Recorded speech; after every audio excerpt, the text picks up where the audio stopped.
your warm welcome. It's actually an honour and a privilege to be speaking at this event, and especially I've seen many of you as you walk in the room, which questions why I'm speaking.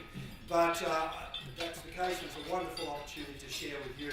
Faith that endures. There's plenty of people in the Australian community right now, as well as a number of modern Western democracies, that are actually asking the question whether faith will endure. There's this notion that faith is from a bygone era, and in modern times we should pull it out of the marketplace. That it shouldn't be in the marketplace of the media, it shouldn't be in the marketplace of politics, and it shouldn't be in the marketplace, certainly, of education.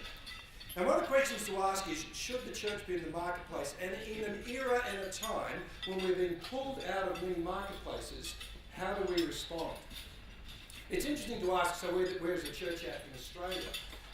You'll know that in the 2011 census, 61% of people ticked a box. You and I are all asking what exactly they ticked, but they did tick a box that said Christian in their ethos. This year, the 2016 census will be released, and we're interested to see what the outcomes are. A couple of years ago, when we released a series called Towards Belief, we did research with McCrindle about what is the faith of Australians. 40% of people in that survey still said that they saw themselves as Christian. But the interesting piece is when they were asked what they did with their faith, whether they were Catholic, Orthodox or Protestant, what they did, how active they were, 60% of the 40% said basically nothing. Which gets us down to the sort of number of people that come to church on a weekly basis. And yet, when we ask the question, so what are your values, and how do you connect with the sort of values that Christian faith stand for? Of the basically 70% of the people in that section who said they weren't Christians, there were 25% whose values basically lined up with the values of faith. We're not in a place where people have completely rejected faith, and yet there is the question about whether faith will endure. And there's major shifts within our community here in Australia, reflected in a number of other nations, that talk about the kind of way that Christian faith is being drawn out. There's intellectual doubt. We've been overcome, as somebody else has written recently, with materialism and scientism. And because of that, there's intellectual doubt. There's also cultural irrelevance. In fact, the culture of the church and the things that we stand for, not so much what we do, but the things that we stand for, is getting further from the culture of our community. But the thing I want to talk about more today, there's so much more we can say about those two things, is the idea that Christian faith is a dangerous ideology. And there's so many people that are pushing the concept that Christian faith is a dangerous ideology and therefore should lose its place in the public marketplace, and that says, will faith endure? You know, we've moved over the last couple of decades from being seen as a really key part of the community to being seen as irrelevant. The shift now is the move from being seen as irrelevant to being seen as dangerous. For those of you who think, well, that's a bit of a stretch and a bit strong, perhaps it is, but here's three reasons that that's happening. One is love is being defined. What we mean by that term is being redefined in the Australian community. There's a Christian leader who was in Australia last year, Mike Ovey, who's since tragically passed away suddenly in England. He was the head of Oak Tree College. And he did a seminar in St Andrew's Cathedral, and two of the things he said were this: we work in a world that thinks it's good, and we as the church are not. We work in a world that thinks it is pro-love, and we in the church are not. It was demonstrated to me by that balanced, thoughtful and reasonable program, Q&A, on the ABC. In the midst of Q&A, there was a lady 2 years ago, his name was Karl Faase, and she was on the program. She was there as the daughter of a lesbian couple who had come to faith and was standing for the traditional view of marriage. So you can imagine, we used to throw Christians to lions, now we just put them on a panel for Q&A. One side of her was Richard Di Natale, the other side was Sam Dastyari. And the interesting thing is, I want to quote what Sam Dastyari said after Karl Faase said what I think is a very reasonable statement about why she stood for the traditional marriage and those values. And Dastyari said these things: I find it very hard to respect a lot of your views on what you have said, because I don't think it comes from a place of love. I think it comes from a place of hate.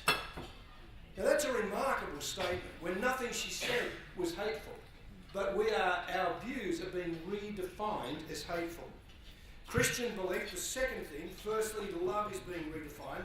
The second thing is that the belief that Christian teaching does psychological damage to children, which comes to the place of gathering around a ministry like Crusaders and asking, will faith endure?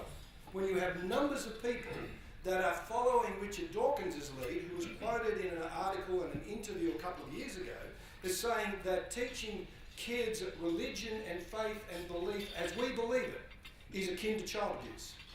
He gave an example of somebody who had been abused as a child and how terrible it was, but they'll get over it. But maybe they will never get over the psychological damage of teaching the sorts of things that we believe as Christians and we want to teach to children. There's a group called Faase, which is about freedom for religious education in schools, which actually should stand for freedom from religious education in schools.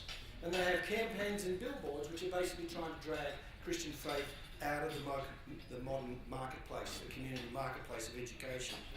And the third thing is, because of abuse scandals, the church's social license is being challenged. The social license to exist within the community. Social license is actually defined as this: as existing when a project or a group has the ongoing approval within the local community and stakeholders having ongoing approval to exist in the local community. And the intriguing thing that you find is that social license is starting to be withdrawn. Now, this parliament, or this august group, withdrew the social licence of the greyhound industry. That didn't last particularly long, but at the time, they believed that the social licence of that group ought to be taken away. They lost their place within the community. And when you get to organisations and governments that say churches shouldn't be allowed to choose who they employ on the basis of their values, churches shouldn't have tax deductibility, churches shouldn't be able to even meet in local schools if they preach or teach those sorts of things, particular elements of what the Bible says. And there's this idea that somehow the social licence should be taken away. There was an article in the Sydney Morning Herald in October 2016, last year, and it was an article about something that was happening behind the scenes, apparently, in New South Wales Parliament, which was, should the New South Wales government outsource their camping facilities to be run by other groups? And one of those groups looked at, or several of those groups looked at, were Christian groups. Should those Christian groups with years, decades of experience in camping ministry be given the opportunity to run these campsites? The opposition sports spokesman, Linda Volz, said this: it's hard to argue these are suitable organisations to run camps delivered in New South Wales public schools. And part of this comes from the idea, the outcome of the Royal Commission into the Abuse of Children, which is being raised all the time, and we need to all say that what happened there in those churches, those places, those schools, those institutions was awful, an abomination, and nobody should defend it. But what's been used as a lever for is to suggest that we should lose some of our social licence. All of these things come together to mean we've actually shifted in our community. And the shift is from a neutral culture to a hostile culture. Now, a neutral culture was like Paul in Acts chapter 17. When Paul was in Acts chapter 17, he got the opportunity to speak in the Areopagus in Athens. And we kind of see that was very different to Jerusalem, but it was neutral. They gave him the chance to speak. They asked him to speak. They sneered when he talked about somebody rising from the dead. There were still others that wanted to know more. It would be reasonable to say, or to assert, that in a community like Australia, we're actually shifted from a neutral culture to a more hostile culture. Now, we need to be careful. Just because people disagree with us doesn't mean we're under persecution. And I don't think we should run around the community suggesting that somehow that the church is under persecution, because it's not really. But that doesn't mean that the culture isn't hostile to the ideas that we hold on to. And in the neutral culture, one of the things that was a term that was often used was a term like being winsome. We need to be winsome to win people over to our point of view and our world view. And I still, it's very hard to say, no, don't be winsome, go out there and be offensive. Nobody's saying that. But here's the deal. In a neutral culture, being winsome is most important. In a hostile culture, courage is what will matter. And what we're moving from is a time where we need to focus on being winsome as the key value that we hold on to actually moving to a time where courage may be the key value we hold on to. In fact, there's a guy called Andrew Walker, who I don't know, but I'm just telling you his name, wrote this in a blog. Put down the happy, clappy self-improvement book and pick up something by Dietrich Bonhoeffer. Look to the sky and shout, play the man, Master Ridley. And many of you will know that was Hugh Latimer talking to John Ridley when they were burnt at the stake in 1555 in Oxford. The idea that, not pretending that we're under some sort of danger of physical persecution, but recognising the culture is shifting so that it's not neutral anymore, it's hostile to our ideas. And in that, we have to ask the question, how will faith endure? You know, one of the problems we have is that within the church, we often make big statements about the marquee ideas of the community. On the right, the marquee idea, right now, right at this moment, the marquee idea is whether we should agree with same-sex marriage. Marquee idea, we make statements about that as a church. On the left, the marquee idea is often around asylum seekers and refugees. Now, this is characterising, I know. But the intriguing thing is, I want to say to you is, I don't think that the church's statements about marquee ideas makes a scrap of difference in many people's lounge rooms and homes. I think they expect the church to make those statements. I'm not saying that we shouldn't make them. I'm not saying that we should withdraw from those discussions. I'm not saying that we shouldn't have an opinion. I'm saying that if we think that speaking to our culture and enduring just by standing for marquee issues will make a big difference, then I think we might be having ourselves on. What I want to suggest to you is what Crusaders does, is actually speaks not just to marquee issues, it speaks into the homes and the lives and the individuals of people that need their support and their help, and that's what will make the huge difference in our society and our community. Our social licence won't come because we're good at marquee issues. Our social licence will be because we impacted local people in their lives. It's how the church grew. First 300 years, for most of that, the church was under persecution. Why would a small group of people who started in the back blocks of the backwater of the Roman Empire get to the place where there's such a large percentage that they become the religion of the empire? How does that happen? Well, the right answer we all know is that Jesus and the Spirit was with them. Right. The other answer is that they actually made a difference. When Jesus said, what you did to the least of these, my brethren, you did for me, the church did it and it changed the world. After Constantine, his kind of grandson-ish, a little more complicated than that, was a guy called Julian, and he became known as Julian the Apostate, which is not a bad name to remember by 2,000 years later. So Julian the Apostate wasn't a Christian like his kind of uncle, really. He wanted to rid the empire of Christian faith. And he basically said to the pagan priests, you've got to get out there and help people. Because the Christians are out there helping people. The Christians not only look after their own poor, they look after our poor. And they're making us look bad. And we need to get out there and look after the poor, just like they're doing, so that we look good. Now, it didn't happen for two reasons. One, he died. That's a drawback. Okay. But the other reason it didn't happen was they didn't believe it. It wasn't part of their thinking. It wasn't a part of their structure of their mind that you cared for people in need.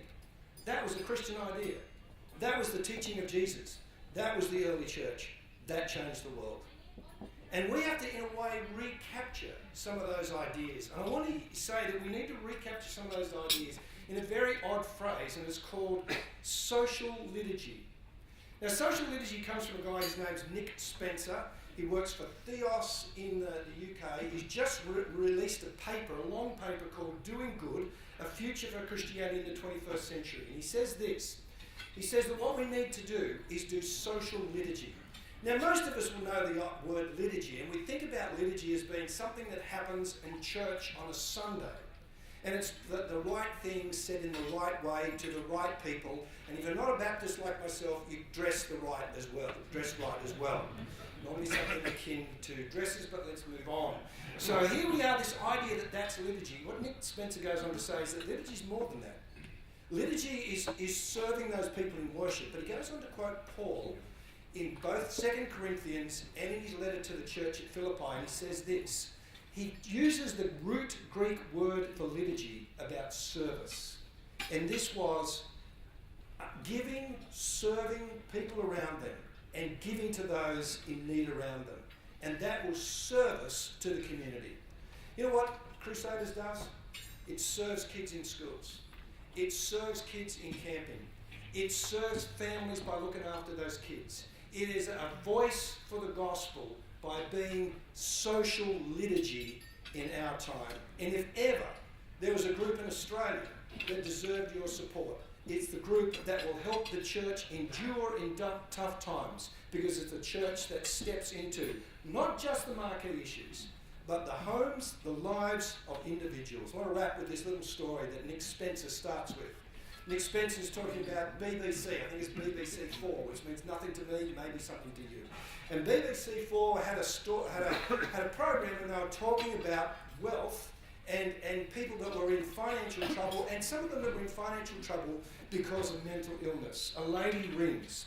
There's a secular commentator who's basically saying what people should do. And when the lady rings, it was an awful situation. She rings and she says, my husband suffered from bipolar. We're in terrible debt. We're in a terrible space. And she outlines the problem, and it was awful. The guy listens. The secular financial advisor listens, and then he says this. You know what you should do? You need to ring a group called Christians Against Poverty. Because Christians Against Poverty not only look after your financial needs, but they care for you as well. And they'll come round to your home and they'll walk through this situation with you. There is social liturgy at work. There is the church influencing lives. We need to be those who stand for the marquee issues. But let's not pretend it will make the difference that we think it will. Groups like Crusaders will help faith endure, because they are social liturgy into the lives of people, which will change their lives. And my prayer and hope, and yours, is that they'll change our nation. I have one last thing to say, and that is, you have permission to eat. God bless.